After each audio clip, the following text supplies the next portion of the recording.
You picture the fragile egg, the high wall, the clumsy fall. It is a harmless tune that has echoed through nurseries for over 200 years, but beneath that childish veneer lies a disturbing reality that history has actively tried to bury. Let's get the lie out of the way immediately. Humpty Dumpty was never an egg, and despite what you may have read on the internet, he wasn't a Civil War canon either. Those are comfortable fabrications, fairy tales invented to sanitize a much uglier truth. The original rhyme wasn't a riddle for children, it was a coded warning for adults. It isn't a story about a shell cracking. It is a story about the absolute, terrifying helplessness of human effort. It explores the darkest fundamental rule of existence, that some things and some people can be broken in a way that can never be fixed. To find the real Humpty Dumpty, we have to strip away the cartoon shell. We have to leave the nursery and descend into the grimy, gin-soaked gutters of Restoration London. Because the true horror story doesn't begin with a fall, it begins with a bottle. To understand the origins of the rhyme, you must first understand the world that birthed it. Forget the sanitized, cobblestoned quaintness of period dramas. The London of the late 17th century, Restoration London, was a city rebuilding on top of its own filth following plague and fire. It was a place of stark, brutal contrasts. And nowhere was this brutality more evident than in its taverns. These weren't cosy public houses.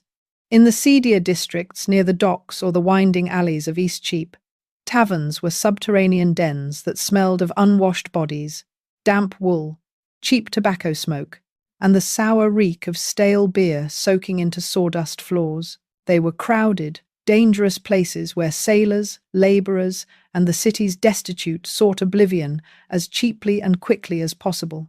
And the quickest route to oblivion in the late 1692 was a specific, potent concoction. If you were a patron with only a few copper coins and a desperate need to forget your miserable existence, you didn't order fine wine. You approached the barkeep and demanded a Humpty Dumpty. Long before it was a character, Humpty Dumpty was a drink. Contemporary accounts describe it as a toxic stew. It was a crude mixture of ale boiled with cheap, fiery brandy. It was served scalding hot. The heat intensified the alcohol's vapor, hitting the drinker with a dizzying rush before the liquid even reached their stomach. It was designed for maximum impact, a brutal, blunt instrument of intoxication. This wasn't social drinking. This was industrial-scale self-destruction. The patrons would down the boiling mixture in desperate gulps, their throats burning, their eyes watering from the fumes. The effect was immediate and devastating. Within minutes, faces would flush crimson as bellies churned with the hot, toxic brew. The brilliance and the horror of the name lies in its crude simplicity. In the vernacular of the 1600s, the name was a literal description of the physiological consequences of consuming the drink. Think of the physical action of extreme nausea. By the second or third round of this boiling poison, a man wouldn't be standing upright. He would be humped over, hunched, retching, his body contorted in an effort to expel the toxin. And inevitably, once the alcohol completely severed the connection between brain and muscle, he would be dumped. He would collapse into the gutter outside or onto the ale-stained floor beneath the table, a dead weight, utterly incapacitated. He was humped, then he was dumped. The drink was named for the wreckage it created. This isn't folklore. The linguistic connection is undeniable and documented. The Oxford English Dictionary, the definitive record of the language, confirms this etymological origin. It records the earliest known usage of the term, specifically referencing this potent, brandy-laced boiled ale. The nursery rhyme character we know today was born in the bottom of a tankard. But language is a living thing, and it evolves to reflect the anxieties of its time. As the 17th century bled into the 18th, the term shifted. By the early 1700s, Humpty Dumpty was no longer just slang for the drink itself. It had evolved into a derogatory term for the kind of person who consumed it. It became slang for a short, squat, clumsy drunkard. But banish the image of a jolly, red-cheeked Falstaff. The reality was far grimmer. A Humpty Dumpty was a person whose body had been ravaged by cheap alcohol. They were bloated from liver failure, squat from poor nutrition, clumsy because their nervous systems were corroded by decades of vice. These were the broken souls you'd find slumped against tavern walls in the seediest parts of London at dawn. Men whose lives had been so thoroughly destroyed that they had become fixtures of the street, as much a part of the urban landscape as the cobblestones they passed out on. They were the cautionary tales that parents would point to, the living ghosts haunting the city's underbelly. They had fallen into the bottle and hadn't crawled back out. And it was these men, these real, tragic human wrecks, who inspired the earliest known printed version of the rhyme. When you read those original lyrics, stripped of later edits, it becomes horrifyingly clear that the Great Fall was never about gravity. It was about a different kind of collapse entirely. Fast forward a century. The term Humpty Dumpty has cemented itself in the lexicon of the London streets. It is 1797. The very first printed version of the rhyme appears in a collection titled Juvenile Amusements, and if you are expecting the version you learned in kindergarten, prepare to be disoriented. Humpty Dumpty sat on a wall. Humpty Dumpty had a great fall. 80 men and 80 more could not make Humpty Dumpty where he was before. Read that again. Look at what is missing. There are no horses. There is no king. There is no royal cavalry rushing to the rescue. This isn't a state emergency. It is a neighborhood tragedy. Instead, we have 80 men and 80 more. A score is 20. So the rhyme describes a crowd of 160 men, 160 people gathering around a single fallen figure. Why? To understand the horror of this image, you have to visualize the scene as a contemporary Londoner would have. The wall wasn't a castle fortification. Drunks don't climb battlements. The wall was likely a tavern bench or a low stone barrier, a perch where the intoxicated would sit to catch the air when the heat of the taproom became too much. It was a place to watch the world spin by before the inevitable collapse. When the fall happens, it isn't dramatic. It's just sad. A heavy, clumsy tumble into the filth. But then, the rhyme tells us, the men come. 80 and 80 more. Imagine the scene. A crowd gathers around the collapsed figure. These are his neighbors, his drinking companions, perhaps even his family. One man grabs his shoulders. Another takes his feet. They try to hoist him up. But if you have ever tried to lift a person who is completely dead weight, someone whose consciousness has been utterly extinguished by alcohol, you know the physics change. The body becomes unmanageable. It is fluid, heavy, resisting every attempt at order. More men join in. 10, 20, 50. Soon, the entire neighborhood has assembled. 160 strong. It is a spectacle of futility. They are all pulling, lifting, and straining. But his body remains as limp as wet cloth. His head lolls back, eyes rolled up to show only the whites. His breathing is shallow and rattling. They can prop him up momentarily, get him to his knees, maybe even upright against the wall, but the second they let go, gravity reclaims him. He collapses again like a sack of grain. The horror of the rhyme isn't that he's broken into pieces. It's that he is still whole, yet completely destroyed. The line "could not make Humpty Dumpty where he was before" is chillingly specific. It doesn't say they couldn't put him together. It says they couldn't make him where he was. They couldn't restore his status. They couldn't restore his humanity. The more they try, the clearer the terrible truth becomes. This isn't just a man who has tripped. This is a man beyond all human help, destroyed so completely by his vice that no amount of community effort, not even 160 strong men, can restore him to dignity. It is a portrait of a community realizing that one of their own is gone, even though he is still breathing right in front of them. This fear, the fear of the irreversible fall, wasn't unique to England. Across Europe, different cultures developed their own variations of this nightmare, each capturing the same essential horror, though often with more visceral imagery. In Denmark, children sing of Lille Trill, a chubby boy who tumbles down a hillside. But in the original Danish phrasing, the story is darker than it sounds. Lille Trill doesn't just bruise his knees. The lyrics suggest he splits open, like overripe fruit. The rhyme describes the other children watching. They don't help him. They stand in a circle, singing, as if his destruction were entertainment. The rhyme ends with his insides spilling out like dough, while the other children count the pieces. It's a grotesque lesson in fragility.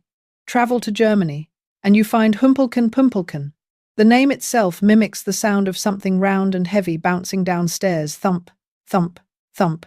In the Rhineland version of this tale, the character sits not on a wall, but on a church steeple during a wedding. When the bells ring, the vibration shakes him loose. He plummets through the celebration below, splattering across the white dress of the bride.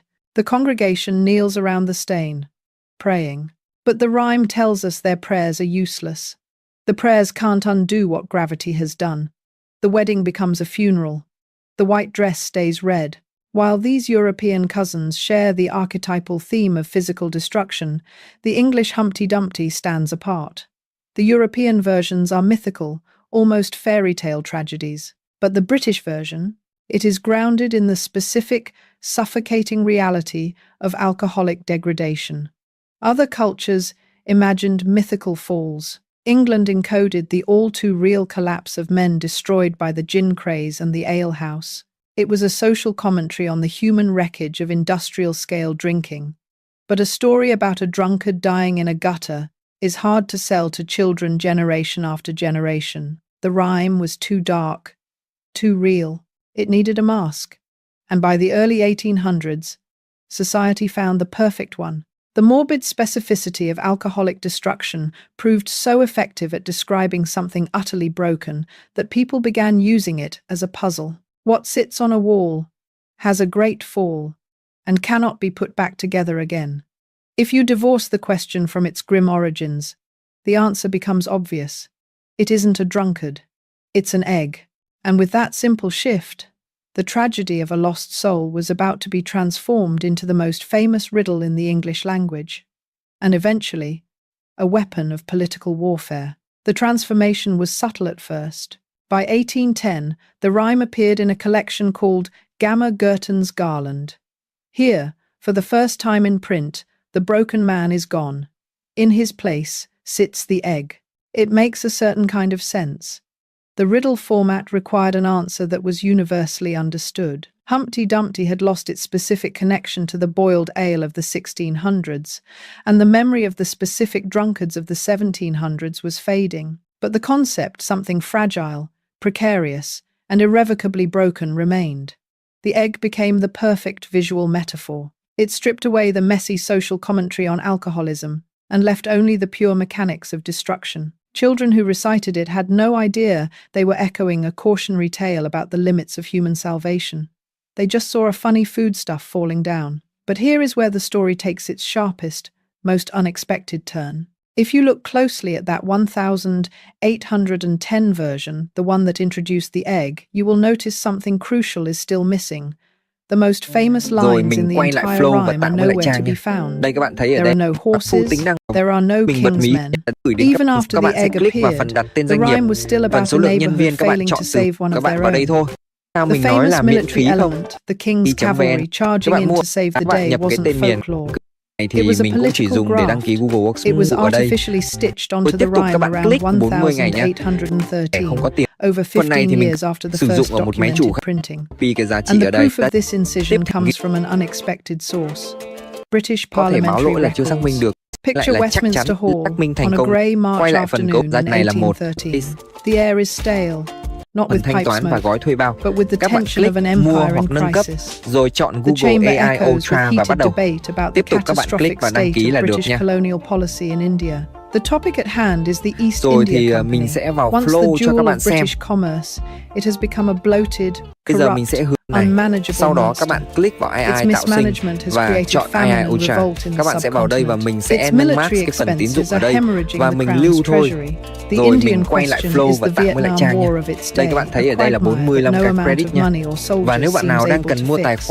Then, a member of Parliament rises. The records suggest it may have been someone like Henry Bruman, a man known for his cutting wit and rhetorical flourishes. His voice booms across the hushed assembly. Work today He is needs a broken. metaphor to We're all describe the working sheer in too many incompetence of the disconnected Crown's apps, and intervention it's in killing India. team productivity. He needs something But for that the sounds first time, innocent there's a but carries a platform that poisonous fixes it by bite. combining He everything reaches you into the need. nursery, Projects, grabs the riddle chat, of the and broken knowledge egg, in one place. and weaponizes it. Gentlemen, It's he all might have powered by said, the world's most our complete situation work in the AI, subcontinent so you can reminds find me of a answers children's from riddle. anywhere and get work All done the faster. kings, horses, and all the king's men Introducing ClickUp, cannot put the our everything Indian app policy for work. together again. A ripple of nervous laughter spreads through the chamber. Some members shift uncomfortably in their seats because they understand exactly what has just happened. The nursery rhyme has just been rewritten in real time. By changing fourscore men, the community, to the king's men, the state, the meaning of the rhyme flips upside down. It is no longer a tragedy about a man who cannot be saved. It is now a biting satire about a government that is too incompetent to save anything. This wasn't an accident. It was a subversive commentary on state failure. The message became radical. If the king's own resources, his military might, his cavalry, his loyal servants, couldn't fix this simple problem, what did that say about royal competence? Why send horses to fix an egg? Why send cavalry to fix a broken man? You wouldn't. It's absurd. And that was the point. The addition of the horses highlighted the stupidity of the government's response to the crisis. It was a way of saying, you are throwing resources at a problem you do not understand and cannot fix. The evidence becomes even more damning when you trace what happened next. The rhyme didn't stop evolving. It continued to be used as a political template for whatever crisis was gripping the nation. In 1835, yet another version appeared in print. This time, the lyrics declared, not all the king's money, nor all the king's men could solve the problem. The critique had expanded from military failure to economic impotence. The rhyme had become a palimpsest, a manuscript where the original writing has been effaced to make room for later writing, but traces of the old remain. Each revision didn't hide the past. It layered new meaning on top, creating a stack of anxieties. Layer 1. The alcoholic destruction of the 1600s. Layer 2.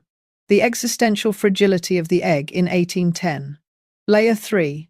The political incompetence of the state in 1813. Once you understand this process of cultural layering, this habit of rewriting the rhyme to suit the politics of the day, the popular historical theories you see on the internet begin to crumble. They reveal themselves not as ancient truths, but as modern fabrications. And there is no fabrication more persistent, more elaborate, or more completely false than the story of the Canon of Colchester. You've probably heard it. You've probably repeated it. Humpty Dumpty was a cannon used in the Civil War. It's a great story. It has action, explosions, and history. But it is a lie. And in the next minute, I'm going to prove it. If you type Humpty Dumpty origin into Google right now, you will almost certainly be told the story of the Great Siege of Colchester during the English Civil War. It is a narrative so detailed, so cinematic, and so perfectly aligned with the rhyme that it feels impossible to doubt. The legend goes like this.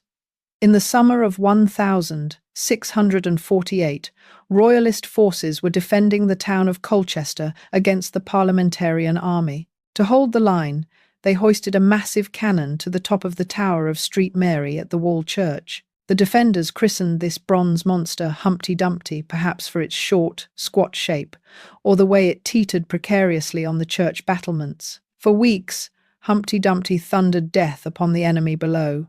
It was the royalists' ace in the hole, keeping the parliamentarian forces at bay, until the fateful day.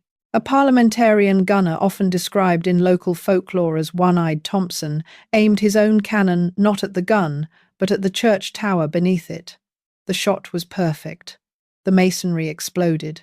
The great cannon tilted, lost its balance, and tumbled from the roof.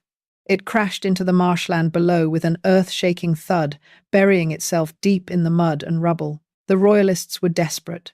They needed that gun. They sent out teams with ropes and levers to retrieve it.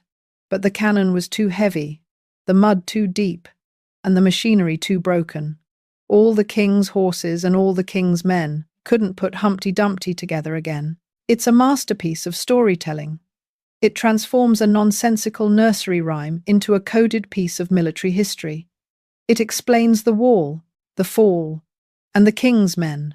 It turns a child's song into a war memorial. There is just one problem. It's completely made up. The defenders of this theory ignore a fatal, unresolvable chronological flaw.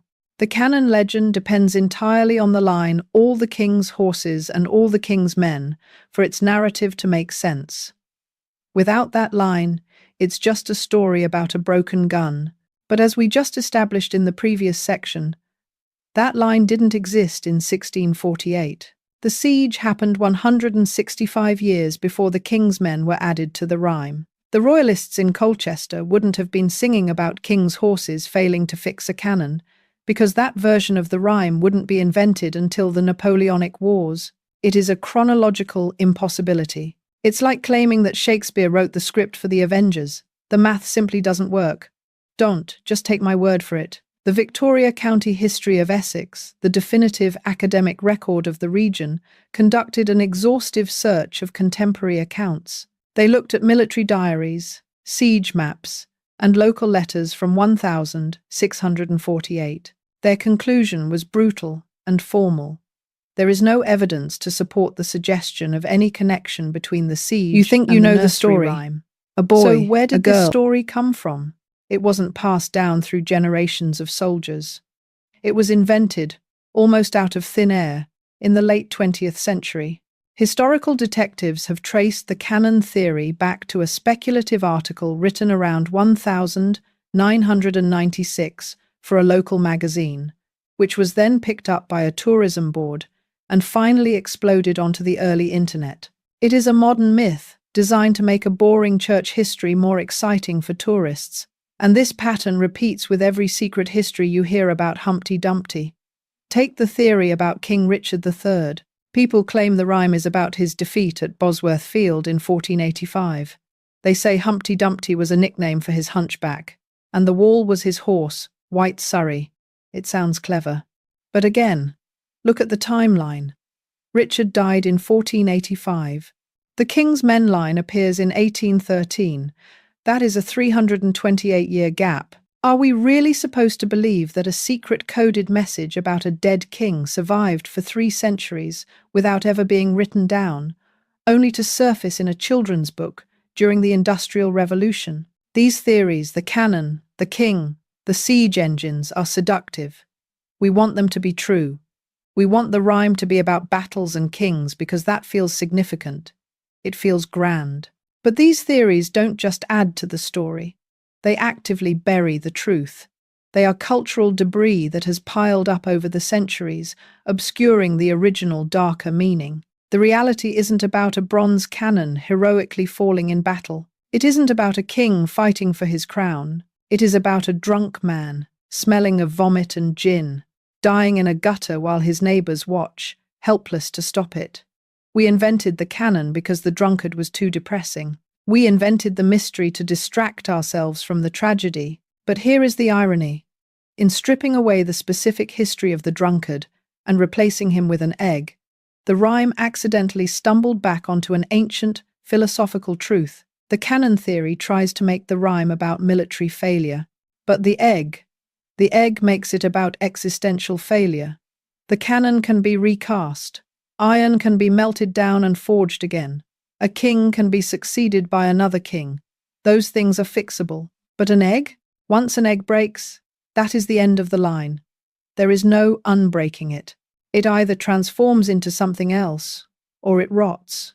And that brings us to the final, uncomfortable realization. The rhyme has survived for 300 years, not because of a secret war story, but because it whispers a fear that we all share. We aren't afraid of cannons. We are afraid of entropy. We are afraid of the moment when we fall, and we realize that no amount of power, money, or king's men can put us back together. In the end, we circle back to the egg. While it was a later addition, a sanitization of the drunkard reality, it is, paradoxically, the most honest version of the story. The canon theory tries to give the fall a military meaning. The drunkard theory gives it a social meaning. But the egg gives it a universal meaning. The rhyme endures not because of secret history, but because it speaks to a primal fear that we all understand instinctively. We are all Humpty Dumpty, perched precariously on a wall. We see this truth everywhere, a reputation shattered by a single scandal, a mind broken by sudden trauma, a moment of trust lost to betrayal. The chilling lesson of the rhyme is that authority is an illusion. The king's horses and king's men represent the ultimate power of the state, the best resources money can buy, the strongest forces available. And yet, against the simple physics of a fall, they are powerless. No amount of funding, no army, and no royal decree can unbreak an egg. Some damage is simply permanent. History is filled with these coded warning stories we think we know, but have forgotten how to hear. If you want to help us excavate the truth beneath the fairy tales and find the reality hidden in the nursery,